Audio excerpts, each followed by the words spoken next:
Hello दोस्तों, देखिए biotechnology के चैप्टर में हम आपको पहले लगभग 4 वीडियोस हम आपको प्लांट टिश्यू कल्चर के प्रोवाइड करा चुके हैं। आज हम बात करेंगे जेनेटिक इंजीनियरिंग के बारे में। देखिए, इसे हम जेनेटिक इंजीनियरिंग कहें या जेनेटिक इंजीनियरिंग के अलावा इसे हम RDNA टेक्निक भी कह देते हैं। RDNA टेक्निक, ठीक है, बात एक ही है। RDNA टेक्निक कहें या फिर जेनेटिक इंजीनियरिंग कहें, बात एक ही है, ठीक है। अब देखिए, समझिए कि जेनेटिक इंजीनियरिंग या RDNA टेक्निक क्या होती है। देखिए, विभिन्न जीवों या स्रोतों से प्राप्त डीएनए खंडों को आपस में जोड़कर जो डीएनए यानी कि डीएनए खंडों को आपस में जोड़कर जो डीएनए का अणु बनता है, यानी कि जो डीएनए का जो भी मॉलिक्यूल बनता है, जो अणु बनता है, उसे हम RDNA कहते हैं। उसे हम क्या कहते हैं? उसे हम RDNA कहते हैं।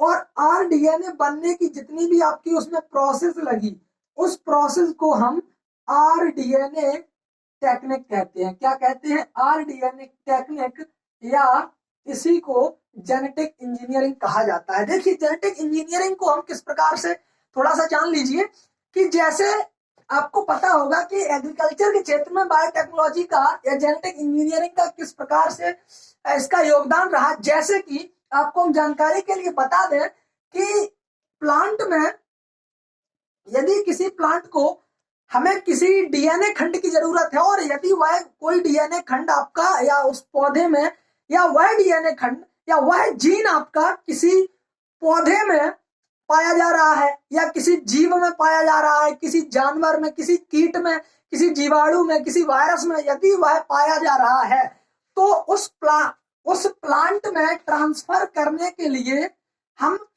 यहाँ पर वायरस का प्रयोग कर सकते हैं, बैक्टीरिया का प्रयोग कर सकते हैं। यानी कि बैक्टीरिया का भी जीन हो सकता है, वायरस का भी जीन हो सकता है, किसी मनुष्य का भी जीन हो सकता है, किसी जानवर का भी जीन हो सकता है, और किसी प्लांट का भी जीन हो सकता है। उस जीन को जो ट्रांसफर किया जाता है जिस विधि के द्वारा, वही विधि, यानी कि इस डीएनए के टुकड़े को हमने मान लिया कि इस डीएनए के टुकड़े को हमने एक प्लांट से ले लिया, और इस डीएनए के टुकड़े को जब हमने एक प्लांट से लिया और प्लांट से लेने के बाद दूसरे प्लांट में हमें जब इसे कन्वर्ट करना है, दूसरे प्लांट में हमें ट्रांसफर करना है, तो हम क्या करेंगे? दूसरे प्लांट में ट्रांसफर करेंगे इस पौधे को, तो इस जीन को।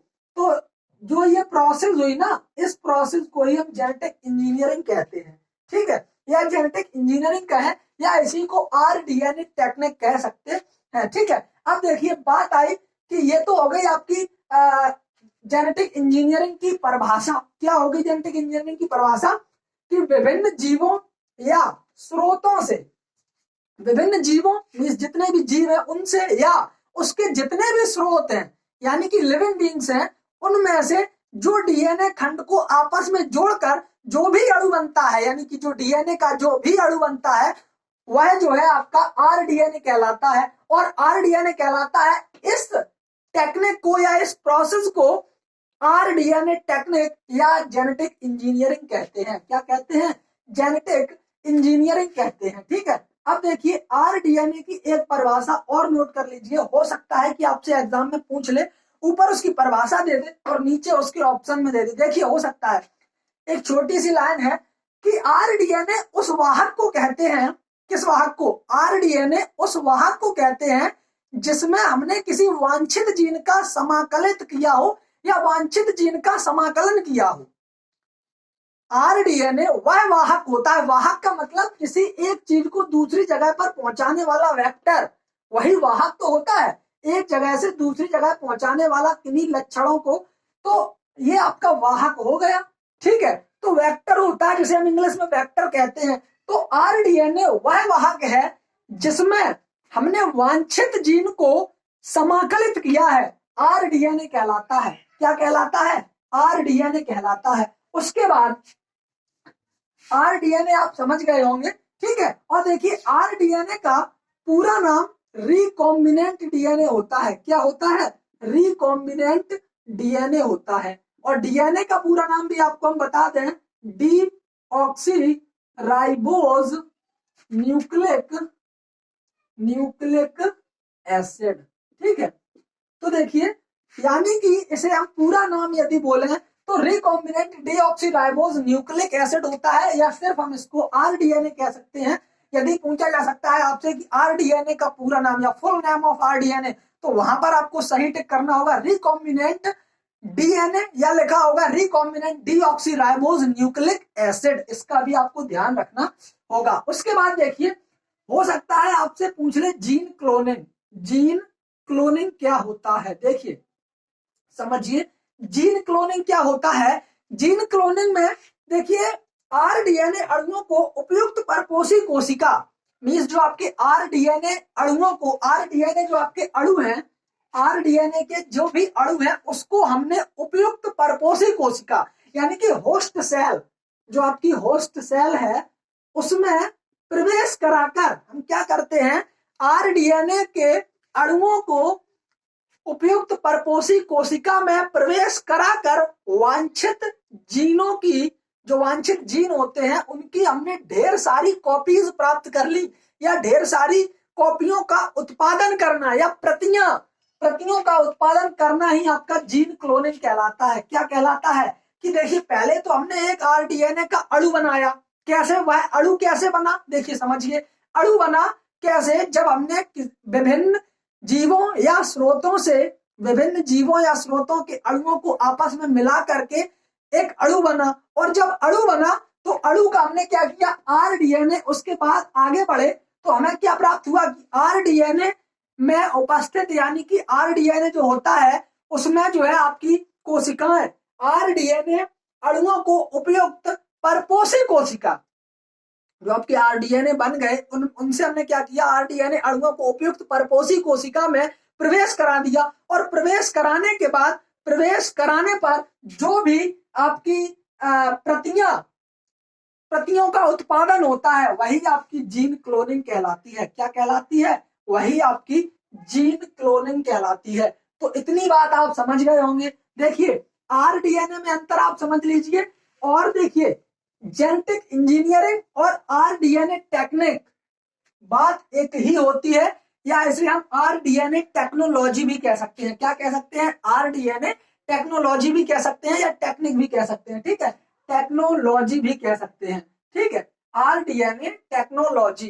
तो देखिए अब यहां पर एक चीज समझिए, इसमें एक टर्म आता है, जैसे एक पूछ लिया जाता है, हो सकता है कि आपसे पूछ ले, जैसे जेल इलेक्ट्रोफोरेसिस क्या होता है, जेल इलेक्ट्रोफोरेसिस, जेल इलेक्ट्रोफोरेसिस क्या होता है। देखिए जेल इलेक्ट्रोफोरेसिस में क्या होता है कि डीएनए खंड, यानी कि जो आपके डीएनए खंड होते हैं, डीएनए खंडों को उनके आकार के आधार पर अलग करना। कैसे, आकार के आधार पर, आकार के आधार पर अलग करना, आकार के आधार पर अलग करना, अलग करना, ठीक है, किनको, डीएनए खंडों को, डीएनए खंडों को आकार के आधार पर अलग करना ही आपका जेल इलेक्ट्रोफोरेसिस कहलाता है। यानी कि थोड़ा सा समझिए, अब बात आई कि हम इसको याद कैसे रखें कि जेल इलेक्ट्रोफोरेसिस में हम आकार के आधार पर डीएनए खंडों को अलग करते हैं। तो देखिए हो सकता है कि आपसे पूछ ले कि ऐसी कौन सी विधि है जिसमें हम डीएनए खंडों को आकार के आधार पर अलग करते हैं, तो वह जो है आपकी जेल इलेक्ट्रोफोरेसिस विधि है। अब देखिए इसमें क्या होता है, जेल इलेक्ट्रोफोरेसिस में थोड़ा समझिए कि जेल का प्रयोग हम किसके लिए करते हैं, जेल का प्रयोग हम किसी को सेट करने के लिए ही तो करते हैं। समझने के लिए थोड़ा सा हम बता रहे हैं ताकि आपके दिमाग में एक माइंड सेट हो जाए कि जेल इलेक्ट्रोफोरेसिस वही होता है कि आकार के आधार पर, जैसे कि एक जेल का मतलब होता है कि चीजों को समान करना, चीजों को एक सा दिखाई देना, समान करना, जैसा हम चाहें उसी प्रकार से बना दें। जेल का मतलब बालों में हम इसीलिए तो करते हैं कि जैसा हम चाहें अपने बाल को बना लें। तो जेल से मतलब समझिए कि जेल इलेक्ट्रोफोरेसिस का मतलब समझिए कि डीएनए खंडों को आकार के आधार पर अलग करना है, आकार के आधार पर मींस उनको समान करना, एक आकार के यहाँ रख दिए, दूसरे आकार के यहाँ रख दिए, तीसरे आकार के, यानी कि जो भी, यानी कि हमने इनकी ग्रेडिंग कर दी। क्या कर दी, ग्रेडिंग कर दी। तो जहां भी आपको जेल इलेक्ट्रोफोरेसिस शब्द समझ में आए वहां आप ग्रेडिंग को याद कर लेना, और ग्रेडिंग को याद करेंगे वैसे ही आपके दिमाग में आएगा जेल। जेल का मतलब तुम बालों को सेट करते हैं, और बालों से सेट करने का मतलब अच्छा समान करते हैं, मतलब अलग जो आकार होता है उनको हम एक सा करते हैं। आप समझ गए भाई साहब, मतलब डीएनए खंडों को आकार के आधार पर अलग करना आपका जेल इलेक्ट्रोफोरेसिस कहलाता है। ठीक है, समझ गए कि जेल इलेक्ट्रोफोरेसिस क्या होता है, कि डीएनए खंडों को आकार के आधार पर अलग करना आपका जेल इलेक्ट्रोफोरेसिस कहलाता है। ठीक है, अब देखिए जेल इलेक्ट्रोफोरेसिस के बारे में लगभग आप समझ गए होंगे। ठीक है, अब देखिए इसके बाद एक टर्म आता है, आपने सुना होगा, जेल इलेक्ट्रोफोरेसिस के बाद आता है रेस्ट्रिक्शन। देखिए इसे हम कहते हैं रेस्ट्रिक्शन एंडोन्यूक्लियस, एंडोन्यूक्लियस, या फिर इसी को हम कहते हैं रेस्ट्रिक्शन एंजाइम। ठीक है, रेस्ट्रिक्शन एंजाइम। देखिए यदि आपसे पूछ लिया जाए रेस्ट्रिक्शन एंजाइम, रेस्ट्रिक्शन एंडोन्यूक्लियस या रेस्ट्रिक्शन एंजाइम, बात एक ही है, थोड़ा सा समझिए। देखिए चीजें एक ही हैं, चीजें समान हैं, थोड़ा सा अंतर है, समझ लीजिए क्या। देखिए रेस्ट्रिक्शन एंजाइम के बारे में यदि हम बात करें तो देखिए रेस्ट्रिक्शन एंजाइम का कार्य क्या होता है। रेस्ट्रिक्शन एंजाइम का कार्य होता है कि जो है रेस्ट्रिक्शन एंजाइम जो होता है उसे हम एक प्रकार की मॉलिक्यूलर सीजर के नाम से जानते हैं। किसके नाम से? Molecular scissor. और सीजर को हम हिंदी में क्या कहते हैं? कैंची कहते हैं। ठीक है, कैंची कहते हैं। और कैंची का कार्य क्या होता है? कैंची का कार्य होता है कट करना। कट करना क्या होता है? कैंची का कार्य क्या होता है? कट करना, किसी भी चीज को कट करना। अब ये क्या है? मॉलिक्यूलर सीजर है, यानी कि आणविक सीजर है अणु का। तो देखिए मॉलिक्यूलर सीजर का मतलब है यह एक आणविक कैंची है, कैंची है। अब ये किसको काटती है? Means restriction. अब एंजाइम जो है आपका रेस्ट्रिक्शन एंजाइम है, इसको नाम दिया गया मॉलिक्यूलर सीजर के नाम से। मॉलिक्यूलर सीजर रेस्ट्रिक्शन एंजाइम को कहा जाता है। क्यों? क्योंकि इसका भी कार्य जो होता है वह कट करने का होता है। अब सीजर का कार्य होता है किसी भी चीज को कट करना, जैसे हम सामान्यतः सीजर से हम कई चीजों को कट कर लेते हैं, लेकिन यहाँ पर बात आई कि रेस्ट्रिक्शन एंजाइम किसको कट करता है। तो रेस्ट्रिक्शन एंजाइम जो है वह आपको डीएनए खंडों को कट करता है। जो आपके डीएनए अणु होते हैं, जो डीएनए अणु होता है उसका खंडन करता है या उसका कट करता है, उसको कट करता है। तो देखिए कुछ ऐसे एंजाइम होते हैं, कुछ ऐसे एंजाइम होते हैं जो डीएनए खंडों या जो डीएनए अणु होते हैं उनको जस्ट बीच से काट देते हैं, जस्ट बीच से काटते हैं। कुछ ऐसे एंजाइम जो बीच से काटते हैं या बीच से कट करते हैं। ठीक है, तो देखिए जो बीच से काटते हैं उनको हम कहते हैं एंडोन्यूक्लियस। क्या कहते हैं? Endonuclease, endonuclease. ठीक है, यानी कि जैसे आपका ये एक डीएनए अणु हो गया, मान लीजिए ये आपका एक डीएनए अणु है। ठीक है, उसको जस्ट बीच से काट दिया तो वह जो है आपका एंडोन्यूक्लियस हो गया। और एंडोन्यूक्लियस, इस प्रोसेस को हम क्लीवेज कहते हैं। क्या कहते हैं? क्लीवेज। क्लीवेज को हम हिंदी में विदलन कहते हैं। क्या कहते हैं? विदलन, विदलन कहते हैं। अभी हम आगे आपको विदलन पैटर्न के बारे में बताएंगे। देखिए विदलन पैटर्न क्या होता है थोड़ा हम आपको बाद में बताएंगे। देखिए बीच से काटते हैं, और कुछ ऐसे होते हैं, कुछ एंजाइम ऐसे होते हैं जिनका प्रयोग हम करते हैं कहां पर? जैसे कुछ एंजाइम ऐसे होते हैं जो कि एक विशिष्ट क्षारक क्रम, एक विशिष्ट क्षारक क्रम, विशिष्ट क्षारक क्रम, विशिष्ट क्षारक क्रम को इंग्लिश में हम कहते हैं specific, specific base sequence, specific base sequence, specific base sequence. विशिष्ट क्षारक क्रम के अंदर या थोड़ा बाहर, यानी कि थोड़ा अंदर या थोड़ा बाहर कट करते हैं। ठीक है, कट करते हैं। तो ऐसे एंजाइम का नाम बताइए, यदि आपसे पूछ लिया जाए कि ऐसे एंजाइम का नाम बताइए जो कि डीएनए खंड को या डीएनए अणु को विशिष्ट क्षारक क्रम के थोड़ा अंदर या थोड़ा बाहर काटते हैं। ठीक है, इसी को हम कहते हैं रिकॉग्निशन साइट। इसी को हम कहते हैं जहां पर यह कट करते हैं उस स्थान को हम कहते हैं रिकॉग्निशन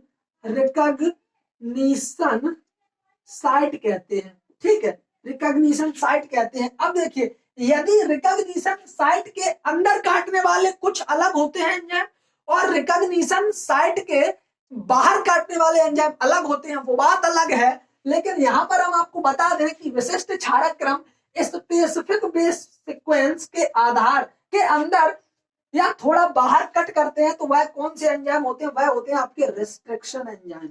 रेस्ट्रिक्शन एंजाइम कौन से? रेस्ट्रिक्शन एंजाइम होते हैं। अब देखिए, रेस्ट्रिक्शन एंजाइम वह एंजाइम जो विशिष्ट क्षारक क्रम के थोड़ा अंदर या थोड़ा बाहर काटते हैं, रेस्ट्रिक्शन एंजाइम कहलाते हैं। और यदि आपसे पूछ लिया जाए कि ऐसे एंजाइम का नाम बताइए जो कि डीएनए अणु को जस्ट बीच से काटते हैं, डीएनए अणु को ठीक बीच से काटते हैं, वही जो है आपके एंडोन्यूक्लियस कहलाते हैं। और एंडोन्यूक्लियस की प्रोसेस को हम क्लीवेज या विदलन के नाम से जानते हैं। ठीक है, अब देखिए, यदि ये हम बात करें, अब देखिए रेस्ट्रिक्शन एंजाइम को हमने यहाँ पर दो भागों में डिवाइड किया। रेस्ट्रिक्शन एंजाइम ऐसे एंजाइम जो कि अंदर काटते हैं, अंदर थोड़ा अंदर काटते हैं। हो सकता है कि आपसे पूछ ले कि विशिष्ट डीएनए खंड को, ऐसे एंजाइम का नाम बताइए जो कि डीएनए खंड को अंदर की तरफ काटते हैं, विशिष्ट क्षारक क्रम के थोड़ा अंदर की तरफ काटते हैं, तो उसका नाम है टाइप सेकेंड रेस्ट्रिक्शन एंडोन्यूक्लियस कहते हैं, या फिर यहीं पर हम एंजाइम भी कह सकते हैं। ठीक है, बात थोड़ी आप समझ लेना, क्योंकि रेस्ट्रिक्शन एंजाइम या रेस्ट्रिक्शन एंडोन्यूक्लियस एंजाइम बात एक ही है, बात एक ही है। तो देखिए, टाइप सेकेंड रेस्ट्रिक्शन एंजाइम अंदर की तरफ काटते हैं, और देखिए बाहर की तरफ कौन काटता है? एक तो आता है आपका SAU3A, यह जो है आपका एंजाइम होता है जो कि डीएनए अणु को बाहर की तरफ काटता है। किधर की तरफ? बाहर की तरफ काटता है, जो है वही आपका SAU3A कहलाता है। ठीक है, और जो अंदर की तरफ काटते हैं वह आपके टाइप सेकेंड रेस्ट्रिक्शन एंजाइम कहे जाते हैं। ठीक है, और जबकि ये दोनों जो है आपके रेस्ट्रिक्शन एंजाइम ही होते हैं। ठीक है, रेस्ट्रिक्शन एंजाइम होते हैं। लेकिन जो बीच वाला होता है, जो जस्ट बीच से काटता है, उसे हम कहते हैं एंडोन्यूक्लियस। उसे हम क्या कहते हैं? एंडोन्यूक्लियस कहते हैं। उसे हम क्या कहते हैं? एंडोन्यूक्लियस कहते हैं। विदलन पैटर्न में, यानी कि जो क्लीवेज पैटर्न होता है, उसमें भी यही पूछा जाता है कि जो अंदर की तरफ काटते हैं उसे हम क्या कहते हैं? तो टाइप सेकेंड रेस्ट्रिक्शन एंजाइम। और जो आपका SAU3A, यह जो है आपको बाहर की तरफ काटता है। ठीक है, तो ये जो है आपके कट करने के काम आते हैं। रेस्ट्रिक्शन एंजाइम के द्वारा हम डीएनए खंड को कट करते हैं, यानी कि यह एक आपकी मॉलिक्यूलर सीजर्स होती है, मॉलिक्यूलर कैंची होती है। अब देखिए, इसके बारे में थोड़ा सा जान लीजिए कि रेस्ट्रिक्शन जो एंजाइम होते हैं, रेस्ट्रिक्शन एंजाइम की खोज सन 1960 ईस्वी में डब्ल्यू आर्बर नामक वैज्ञानिक ने की थी। किसने? डब्ल्यू आर्बर नामक वैज्ञानिक ने की थी। देखिए, रेस्ट्रिक्शन एंजाइम की खोज 1960 ईस्वी में डब्ल्यू आर्बर नामक वैज्ञानिक ने की थी। और रेस्ट्रिक्शन एंजाइम को आइसोलेट कब किया गया? आइसोलेट किया गया सन 1970 में। 1970 में से आइसोलेट किया गया पहली बार, सर्वप्रथम, यानी कि पहली बार आइसोलेट किया गया सर्वप्रथम। ठीक है, 1970 में सर्वप्रथम आइसोलेट किया गया। किसके द्वारा? 3 वैज्ञानिकों का इसमें योगदान था। एक थे स्मिथ, दूसरे थे आपके नाथन्स, और तीसरे जो वैज्ञानिक थे उनका नाम था आपका स्मिथ, नाथन्स। और तीसरे वैज्ञानिक थे जिनका नाम था, बिल्कुल याद है लेकिन याद नहीं आ रहा है, स्मिथ, नाथन्स। और जो आपके तीसरे वैज्ञानिक थे उनका नाम था, जो है तीसरे वैज्ञानिक थे उनका नाम था आर्बर, यही थे डब्ल्यू आर्बर। डब्ल्यू आर्बर क्या थे? W arbor. तो देखिए 1970 में इसे आइसोलेट किया गया। 1970 में इसे आइसोलेट किया गया सर्वप्रथम स्मिथ नाथन्स और डब्ल्यू आर्बर ने इसे आइसोलेट किया, और इसीलिए इन तीनों वैज्ञानिकों को 1978 का नोबेल पुरस्कार भी मिला, यानी कि नोबेल प्राइज से सम्मानित भी किया गया। नोबेल प्राइज से सम्मानित भी किया गया किसे? स्मिथ नाथन्स और डब्ल्यू आर्बर नामक वैज्ञानिक को 1978 में नोबेल प्राइज से सम्मानित किया गया। 1970 में से आइसोलेट किया गया और रेस्ट्रिक्शन एंजाइम 1960 में खोजा गया। ठीक है, तो रेस्ट्रिक्शन एंजाइम के बारे में थी इतनी बात। अब देखिए, अब बात आती है कि रेस्ट्रिक्शन एंजाइम के प्रकार कितने होते हैं। रेस्ट्रिक्शन एंजाइम जो है वह आपके 3 प्रकार के होते हैं। हो सकता है कि आपसे डायरेक्टली परीक्षा में पूछ ले कि रेस्ट्रिक्शन एंजाइम जो होते हैं या रेस्ट्रिक्शन एंडोन्यूक्लियस जो होते हैं उनके कितने प्रकार होते हैं या वह कितने प्रकार के होते हैं। तो देखिए, रेस्ट्रिक्शन जो एंजाइम होते हैं वह आपके 3 प्रकार के होते हैं। एक होता है आपका टाइप फर्स्ट, दूसरा होता है टाइप सेकेंड, और तीसरा होता है टाइप थर्ड।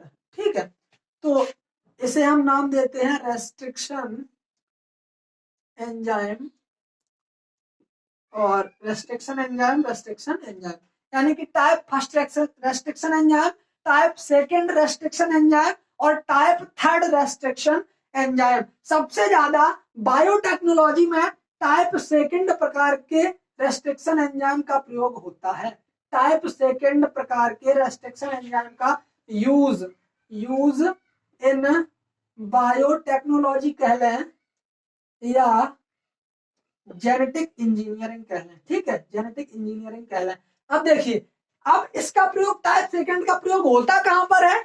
डीएनए अणुओं को काटने के लिए होता है। अभी हमने आपको बताया था टाइप सेकेंड का प्रयोग विशिष्ट क्षारक क्रम के अंदर की तरफ काटने के लिए टाइप सेकेंड रेस्ट्रिक्शन एंजाइम का प्रयोग किया जाता है। ठीक है, इतनी बात आपको लगभग समझ में आ गई होगी। ठीक है, वर्तमान समय में लगभग 350 टाइप सेकेंड प्रकार के प्रकार के रेस्ट्रिक्शन एंजाइम जो है वह लगभग 350। वर्तमान में हमने लगभग 350 रेस्ट्रिक्शन एंजाइम जो कि टाइप सेकेंड प्रकार के हैं उनको हमने जीवाणुओं से अलग कर लिया है। तो हो सकता है कि आपसे पूछ ले कि वर्तमान में टाइप सेकेंड प्रकार के जो रेस्ट्रिक्शन एंजाइम है वह कितने हैं। तो वह जो है आपके उनकी संख्या 350 है। ठीक है, इतना आप समझ लीजिए, 350 है। कितनी है? 350 है या 350 कह सकते हैं। ठीक है, तो टाइप सेकेंड का प्रयोग हम यूज इन बायोटेक्नोलॉजी में किया जा सकता है। हो सकता है कि आपसे पूछ ले कि जो आपका रेस्ट्रिक्शन एंजाइम होता है या टाइप सेकेंड रेस्ट्रिक्शन एंजाइम होता है या किस एंजाइम का प्रयोग रेस्ट्रिक्शन एंजाइम के उस भाग का नाम बताइए जिसका प्रयोग हम सबसे ज्यादा बायोटेक्नोलॉजी में या जेनेटिक इंजीनियरिंग में करते हैं। तो वह है आपका टाइप सेकेंड प्रकार का रेस्ट्रिक्शन एंजाइम। ठीक है, इतनी बात आप लगभग समझ गए होंगे। अब देखिए, इसके बाद क्या आता है? इसके बाद आता है कि इसके नोमेनक्लेचर की बात की जाती है। इसके नोमेनक्लेचर का मतलब है नामकरण। ठीक है, नामकरण लिख दीजिए, सीधा सीधा नामकरण। ठीक है, नामकरण को हम हिंदी में इंग्लिश में नोमेनक्लेचर कहते हैं। इसी को हम नोमेनक्लेचर कहते हैं। इसका नामकरण कैसे किया जाता है तो देखिए, थोड़ा जान लीजिए। जैसे आपका एक होता है हीमोफिलस, जैसे आपका किसी बैक्टीरिया में हमें वांछित जीन की प्राप्ति हुई। अब हमने क्या किया, उस जीन को हमने आइसोलेट किया और अब हम उस जीन को उस एंजाइम को हमने आइसोलेट किया और आइसोलेट करने के बाद अब हम उसको क्या नाम देंगे। तो उसको नाम देने के लिए कुछ इस प्रकार से बनाया जाता है कि हीमोफिलस उसके जो उस जीव का जो नाम होता है साइंटिफिक नेम, उसमें 2 चीजें होती हैं। एक तो आपका जीनस होता है और दूसरी स्पीशीज होती है। तो स्पीशीज में इन्फ्लुएंजा, जैसे आपका ये एक आपका जीव था, या आपका कह सकते हैं हीमोफिलस इन्फ्लुएंजा, ये आपका बैक्टीरिया हीमोफिलस इन्फ्लुएंजा। इसमें जो है हमने क्या किया, जीनस से हम एक शब्द को लेते हैं जिसे हम कैपिटल लेटर में लिखते हैं, समझ लीजिए। जीनस से हम एक अक्षर को लेते हैं, एक अक्षर का मतलब स्टार्टिंग का पहला अक्षर लेते हैं जिसे हम कैपिटल लेटर में लिखते हैं, और स्पीसीज के हम स्टार्टिंग के शुरू के दो अक्षर लेते हैं जिन्हें हम लिखते हैं स्मॉल लेटर में, ठीक है। अब यदि इसमें कोई स्ट्रेन पाया जाता है, उस डीएनए खंड में यदि कोई स्ट्रेन पाया जाता है, स्ट्रेन, ठीक है, तो इसमें जो है आपका डी सेकंड प्रकार का स्ट्रेन पाया जाता है। तो यहां पर हो सकता है कि आपसे पूछ ले, इसका पूरा नाम हो गया हिंड सेकंड। तो हो सकता है कि इसमें आपसे पूछ ले कि हिंड सेकंड में डी सेकंड का मतलब क्या है। तो डी सेकंड का मतलब, डी सेकंड जो है वह आपका एक स्ट्रेन है। हो सकता है कि आपसे पूछ ले इसमें आईएन का मतलब क्या है। तो आईएन का मतलब है कि किसी बैक्टीरिया जिसमें इस एंजाइम को खोजा गया, उस बैक्टीरिया की स्पीसीज है। और हो सकता है कि आपसे पहले अक्षर के बारे में पूछ ले, तो पहला अक्षर जो होता है वह आपका जीनस होता है, और दूसरा और तीसरा अक्षर जो कि स्मॉल लेटर में लिखे जाते हैं वह स्पीसीज के होते हैं, और उसके आगे जो भी लगा होता है वह जो है आपका एक स्ट्रेन होता है। जैसे आपने एक चीज और देखी होगी, एक बैक्टीरिया होता है एस्केरिकिया कोलाई, इसमें हम जीनस का ई ले लेते हैं और स्पीसीज से हम सीओ ले लेते हैं, ठीक है। तो ये देखिए जीनस और ये आपकी स्पीसीज हो गई। तो जीनस से हमने ई ले लिया और जो है सीओ स्पीसीज से ले लिया, किससे, सीओ स्पीसीज से ले लिया। अब देखिए इसमें जो है आपका जो स्ट्रेन होता है वह आर फर्स्ट प्रकार का भी होता है इसमें, और एक बैक्टीरिया होता है EOCR सेकेंड, इसमें दो प्रकार के होते हैं। तो इनमें से आपका कोई भी पूछ सकता है। तो आर फर्स्ट और आर सेकेंड, इन दोनों को हम स्ट्रेन कहते हैं। ये क्या है, ये आपके स्ट्रेन है। क्या है, ये आपके स्ट्रेन है जिसमें आपका दूसरा और तीसरा अक्षर ये जो है आपके स्मॉल लेटर में लिखे गए हैं, ये आपके स्पीसीज हैं, और जो पहले अक्षर हैं यह आपके जीनस कहलाते हैं, जीनस से लिए जाते हैं किसी बैक्टीरिया के जिसमें हमें वह वांछित जीन प्राप्त होता है, ठीक है। तो इतनी बात आप समझ गए होंगे कि रेस्ट्रिक्शन एंजाइम क्या होते हैं, रेस्ट्रिक्शन एंजाइम का कार्य क्या होता है, रेस्ट्रिक्शन एंजाइम की खोज कब हुई थी, रेस्ट्रिक्शन एंजाइम को कब आइसोलेट किया गया था, रेस्ट्रिक्शन एंजाइम कितने प्रकार के होते हैं, रेस्ट्रिक्शन एंजाइम को कैसे नामकरण किया जाता है, ये सभी चीजें लगभग आप समझ गए होंगे, ठीक है। अब देखिए इसके बाद क्या आता है, इसके बाद देखिए पूछ लिया जाता है कि लाइगेज एंजाइम क्या होता है। हो सकता है आपसे पूछ ले लाइगेज एंजाइम। देखिए लाइगेज एंजाइम को हम T4 लाइगेज भी कहते हैं, T4 लाइगेज, क्या कहते हैं, T4 लाइगेज, ठीक है, T4 लाइगेज। तो इसका कार्य क्या होता है, लाइगेज एंजाइम का कार्य होता है डीएनए के दो अणुओं को जोड़ने का कार्य होता है। क्या होता है, डीएनए के दो अणुओं को जोड़ने का कार्य करता है, जोड़ने का कार्य करता है कौन, लाइगेज एंजाइम।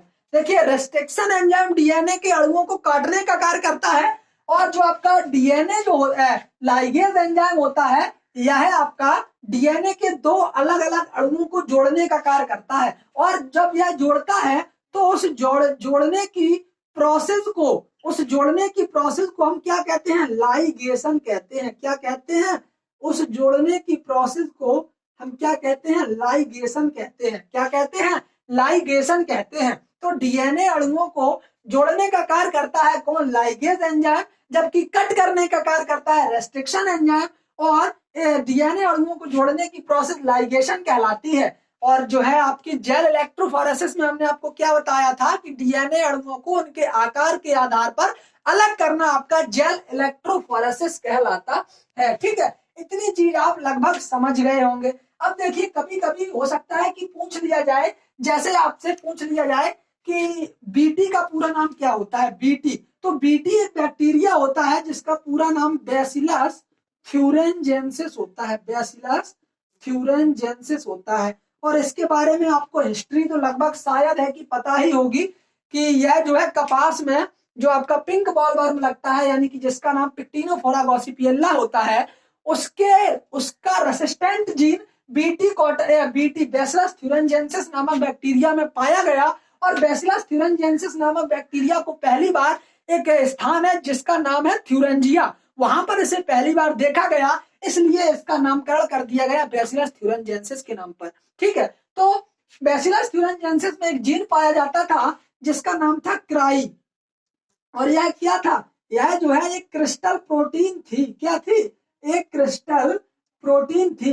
तो क्राई क्या है, पूछ लिया जाए कि क्राई क्या है, व्हाट इज क्राई, तो cry is a crystal protein. Cry जो है आपकी एक क्रिस्टल प्रोटीन है। क्या है, क्रिस्टल प्रोटीन है।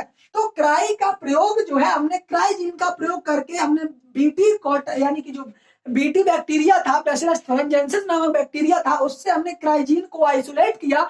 और आइसोलेट करने के बाद जो आपका कॉटन था उसमें हमने उसको जेनेटिक इंजीनियरिंग की मदद से हमने उसमें ट्रांसफर कर दिया। और जब हमने उसमें ट्रांसफर कर दिया तो जो आपकी बीटी कॉटन यानी कि तब वह हो गई जेनेटिकली मॉडिफाइड क्रॉप। और जेनेटिकली मॉडिफाइड क्रॉप हो गई तब तो उसमें क्या हुआ कि जो आपका पिंक बॉलवर्म था यानी कि जो पिक्टिनोफोरा गॉसिपिएला था, उसमें हमें रेसिस्टेंसी देखने को मिली। और उस क्रॉप में जो है फिर हमें शायद है कि उसमें पिक्टिनोफोरा गॉसिपिएला का अटैक बहुत कम मात्रा में होता है, ज्यादातर नहीं होता है। ठीक है, तो इस प्रकार से हमने निजात पाई। और इसके अलावा बीटी ब्रिंजल का भी हमने ब्रिंजल को भी हमने बनाया और बीटी मस्टर्ड का भी हमने प्रयोग किया। बीटी मस्टर्ड को भी हमने आगे अग्रसर किया। तो इन सभी चीजों को हमने बीटी में देखा। तो ये सभी चीजें जो है बायोटेक्नोलॉजी की मदद से हमारे इनका बायोटेक्नोलॉजी का मदद या योगदान रहा हमारे एग्रीकल्चर में, कुछ इस प्रकार से कहला। तो ये थी आपकी जेनेटिक इंजीनियरिंग की कुछ महत्वपूर्ण टर्म है। ठीक है, तो लगभग आपको समझ में आया होगा, जो कि आपका बेसिक था जिसके बारे में हमने आपको बताया बीटी। बीटी और इसके अलावा जैसे आपका हो सकता है कि पूछ ले कि आर डीएनए क्या होता है, तो रिकॉम्बिनेंट डीएनए। और टी डीएनए क्या होता है, तो ट्रांसफर्ड डीएनए, यानी कि टी डीएनए का पूरा नाम ट्रांसफर्ड डीएनए होता है, टी आरएनए का पूरा नाम ट्रांसफर्ड आरएनए होता है। ठीक है, इस प्रकार की चीजें पूछ सकता है वह। तो यह जो है थोड़े एग्जाम में छोटी छोटी चीजों को ध्यान में देते रहिए। और वीडियो काफी लंबा हो रहा है। दूसरा वीडियो आपको बहुत ही जल्द एग्जाम से पहले 9 तारीख से पहले आपको प्रोवाइड करा दिया जाएगा। और उसमें हो सकता है कि आपसे जेनेटिक इंजीनियरिंग की पूरी जानकारी उसमें विस्तृत उसी वीडियो तक आपका जो है जेनेटिक इंजीनियरिंग सफिशिएंट हो जाएगा। उतना ही आपके लिए पूरा पढ़ना होगा और आपका एग्जाम क्लियर हो जाएगा। तो आज की क्लास में यदि आपको मजा आया हो, अच्छी लगी हो क्लास, आनंद आया हो, कुछ अच्छा लगा हो, तो एक बार लाइक अवश्य कर देना। आपसे आगे मिलेंगे अगले वीडियो में, तब तक के लिए जय हिंद, जय भारत, धन्यवाद।